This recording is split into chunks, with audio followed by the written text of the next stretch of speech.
یہ بتائیے گا کہ آج کل ورلڈ کپ کرکٹ ہو رہا ہے تو کرکٹ بھی دیکھ رہے ہیں آسٹریلیا میں آ کے کہ اب بھول گئے کرکٹ؟ نہیں نہیں، کرکٹ دیکھ رہے ہیں لیکن وہ جب پاکستان ہمارا ہار جاتا ہے تو پھر دوبارہ دیکھنے کو دل نہیں کرتا۔ تو نہیں تو ہار جیت تو ہوتی رہتی ہے، تو کل جو میچ آسٹریلیا کے ساتھ ہوا تو کیا ٹرننگ پوائنٹ تھا جس کی وجہ سے پاکستان ہار گیا؟ ایک تو پاکستان کو سکور بہت پڑ گئے تھے، بہت زیادہ سکور تھے، لیکن اس کی بنسبت پاکستان اچھا کھیلا ہے، بہت اچھا سکور کیا پاکستان نے، لیکن یہ ہے کہ ہمارے جو اینڈ والے کھلاڑی ہے وہ جلدی آؤٹ ہو گئے ہیں۔ ہماری اوپننگ اچھی ہوئی ہے تو شروع سے ایسے ہی لگ رہا تھا، پہلے 20 اووروں میں 25 اووروں میں ایسے ہی لگ رہا تھا کہ ہم میچ جیت جائیں گے، لیکن یہ کرکٹ ہے، پاسا کبھی بھی پلٹ سکتا ہے۔ تو کہاں سے محسوس ہوا کہ میچ ہاتھ سے نکل گیا؟ رضوان کے بعد، اس کے بعد رضوان کے یا افتخار کے بعد؟ جب افتخار گیا نا، افتخار اور رضوان، اس کے بعد تو پھر وہ میں نے ویسے بھی بند کر دیا، مجھے نیند آ رہی تھی، میں سو گیا۔ اچھا چلے بہرحال ٹھیک ہے۔ تو اب کچھ یہ بتائیے گا کہ ماشاءاللہ کیس وغیرہ پاس ہو گیا آپ کا؟ جی اللہ کے فضل سے۔ تو اب کیس پاس ہونے کے بعد کیا طریقہ کار ہوتا ہے؟ بہت سارے دوست دلچسپی رکھتے ہیں یورپی ممالک کی زندگی کے، کیا طریقہ کار ہے؟ کیس پاس ہو گیا، اب کیا کیا آپ کو سہولیات مل؟ مجھے سہولیات جو ایک ادھر آسٹرین کو ملتی ہیں وہ تقریباً ساری سہولیات جو ہے نا کیس پاس ہونے کے بعد مل جاتی ہیں۔ تو زبان کا کورس یہ دیتے ہیں، مجھے مل گیا ہے، زبان کا کورس مل گیا ہے، پھر میں بہت تعاون کرتے ہیں۔ اچھا بہت تعاون کرتے ہیں، اور کام کی اجازت دے دیتے ہیں کس جی کے بعد کہ خود؟ جی اچھا جی، تو کام کی اجازت ہو جاتی ہے، لیکن شروع میں یہ ہوتا ہے کہ یہ زبان کا کورس کرواتے ہیں، تو اس وقت کام کی اجازت نہیں ہوتی، تو جب زبان آ جاتی ہے تو پھر یہ کیونکہ زبان آ جائے اور اچھا کام مل جاتا ہے، ہر جگہ مل جاتا ہے، اس لیے زبان جس ملک میں بندہ آئے وہاں کی زبان سیکھنا ضروری ہے، اس کے بغیر بندہ کچھ بھی نہیں ہے انسان۔ یہ آپ کی ایک نصیحت ہے دنیا بھر کے جتنے بھی لوگ باہر ہیں کہ جس ملک میں بھی رہتے ہیں اس ملک کے ماحول کے مطابق زبان ضروری ہے۔ تو اس کا مطلب ہے کہ انہوں نے کتنی دیر میں کورس کروا دیا تھا؟ نہیں، میرا یہ نیکسٹ منتھ میں جو ہے نا وہ مجھے دیا ہے انہوں نے، تو یہ پہلے شروع سے ہوتا ہے آئنز، یہ تقریباً 4 مہینے کا ہے، یہ اس کے بعد پھر وہ اسی طرح بے آئنز ہوگا، پھر آگے پڑھنا چاہیں نہیں، پہلے آئنز ہے اور آسوائے ہوگا، پھر بے آئنز بے آسوائے، اس طرح جتنا آپ کی ہمت ہے آگے پڑھ سکتے ہیں، پڑھتے رہیں۔ اچھا یہ تو اس کے اوپر مطابق ہے، تو لیکن کام میں آسانی سے کام مل جاتا ہے یا کچھ جدوجہد کرنی پڑتی ہے آسٹریلیا میں؟ کام ویسے آسانی سے مل جاتا ہے، لیکن تھوڑی بہت ہی اچھے کام کے لیے جو ہے نا جدوجہد تو کرنی پڑتی ہے۔ تو آپ انہوں نے کیا آپ کے لیے چوائس کیا؟ کیونکہ یہاں تو ہر کام ہی سب سے بہتر ہوتا ہے، تو کیا چوائس کیا آپ نے یا انہوں نے کیا کیا آپ کو پھر کام؟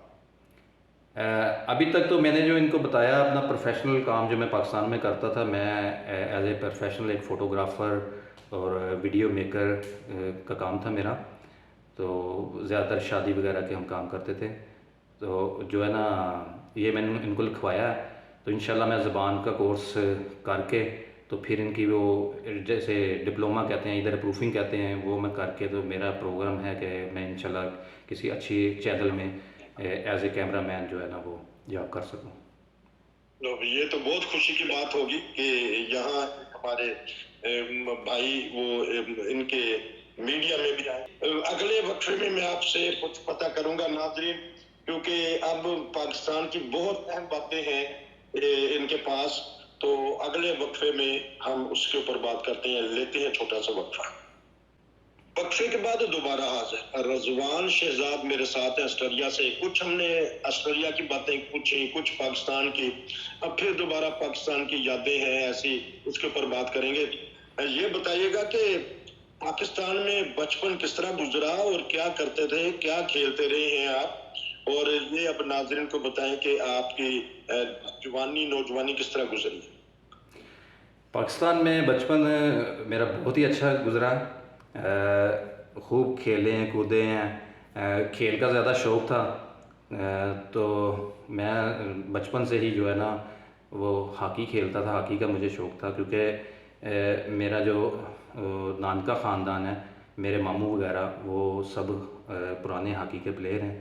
تو ان میں سے وہ میرے ماموں ہیں بڑے محمد اسماعیل بھٹی صاحب, تو وہ بہت پرانے پلیئروں کے ساتھ کھیلتے رہے ہیں, بہت اچھے تھے. آگے ان کے بیٹے ہیں, ماشاءاللہ 10 بیٹے ہیں. تو 8 جو ہے نا وہ اپنے اپنے وقتوں کے بہترین ہاکی کے پلیئر رہے ہیں. تو ان میں سے ایک بیٹا ان کا پاکستان ہاکی ٹیم کا گول کیپر رہا ہے اور اولمپئن رہا ہے. 1996 کی اولمپئن اس نے کھیلی ہے اٹلانٹا میں جو ہوئی تھی. تو اب ان کا آگے بیٹا جو ہے وہ ماشاءاللہ پاکستان کی جو ہے نا پنجاب کی ٹیم میں سلیکٹ ہو گیا ایز اے گول کیپر. اور ایک میرے چھوٹے ماموں ہیں یعقوب صاحب, یعقوب بھٹی صاحب, وہ آرمی ریٹائرڈ پلیئر ہیں. تو وہ جو ہے نا اب تو فوت ہو گئے ہیں, لیکن وہ بھی بڑا عرصہ ہاکی کھیلتے رہے ہیں, کوچنگ کرتے رہے ہیں. جی تو بڑی خوشی کی بات بتائی آپ نے کہ ماشاءاللہ آپ کے ماموں کے 10 بیٹے اور اس میں سے 8 جو ہیں وہ ہاکی کے پلیئر رہے ہیں. تو ہاکی ہمارا قومی کھیل ہے, تو بڑا عروج ہم نے دیکھا ہے. بہت پرانے کھلاڑی ماشاءاللہ رہے ہیں اور پاکستان کا دبدبہ روب ہوتا تھا, تو کوئی ٹیم اس کے سامنے آتی نہیں تھی. تو اس کے زوال کی کیا وجہ ہے پاکستان؟ اصل میں یہ ہوتی ہے اتفاق. اگر اتفاق سے چلیں, مینجمنٹ اچھی ہو اور ہاکی کو پروموٹ کیا جائے, اس کے اوپر محنت کی جائے, تو ہاکی انشاءاللہ تعالیٰ دوبارہ آئے گی. نرسری نہیں ہے ابھی ہمارے پاس ہاکی کی, حالانکہ پاکستان کا قومی کھیل ہے, اس کو جو پروموٹ کرنا چاہیے. تو انشاءاللہ ہماری تو کوشش ہے کہ پاکستان ہاکی وہی مقام اپنا حاصل کرے جو انہوں نے ورلڈ کپ جیتا تھا. تو یہ بتائیے گا کہ آپ بھی ہاکی کے کون سی پوزیشن پہ کھیلتے رہے ہیں؟ جی میں تقریباً پوری ہر پوزیشن پہ میں کھیل لیتا ہوں, لیکن میں زیادہ تر جو ہے نا وہ فل بیک ہی کھیلتا ہوں, بیک پہ نا ڈیفینس کرتا رہا ہوں. اچھا, تو یہ بتائیے گا کہ لازمی طور پہ کوئی ٹریننگ ہوتی ہے آپ نے اسکول سے سیکھی, یا کوئی آپ کے ٹیچر استاد تھے جنہوں نے آپ کا جو یہ فن تھا اس کو نکھارا؟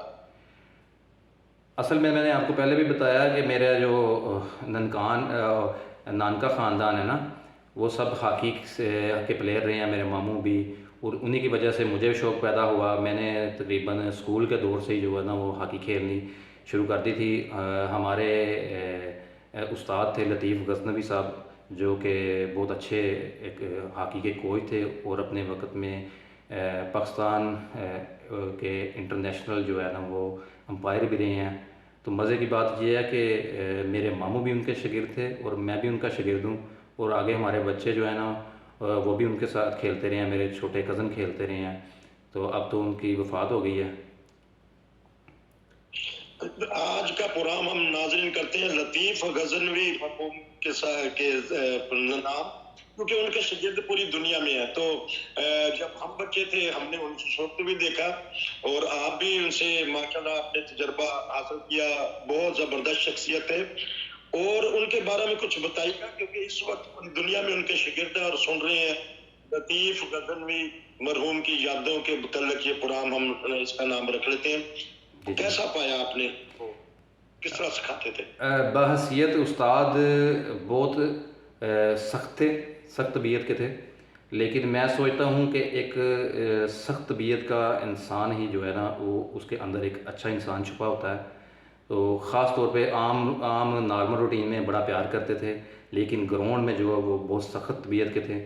اس کی وجہ ہے کہ وہ محنت کرتے تھے, اور جب کوئی ہم سے کوئی غلطی ہوتی ہے تو ان کو وہ غصے کا اظہار بھی کرتے تھے.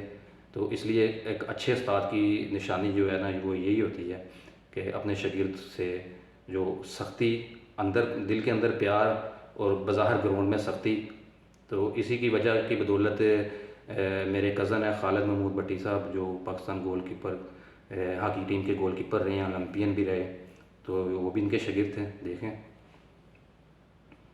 ناظرین, کیونکہ آج کا جو پروگرام ہے یہ لطیف غزنوی مرحوم کے ذکر میں چلے گا, اور اگر آپ بھی ان کے شاگرد رہے ہیں, جہاں جہاں یہ ہماری آواز جا رہی ہے, تو اگر کوئی ان کا ذکر خیر کرنا چاہتے ہیں, جس طرح ابھی ہمارے رضوان شہزاد صاحب نے بتایا کہ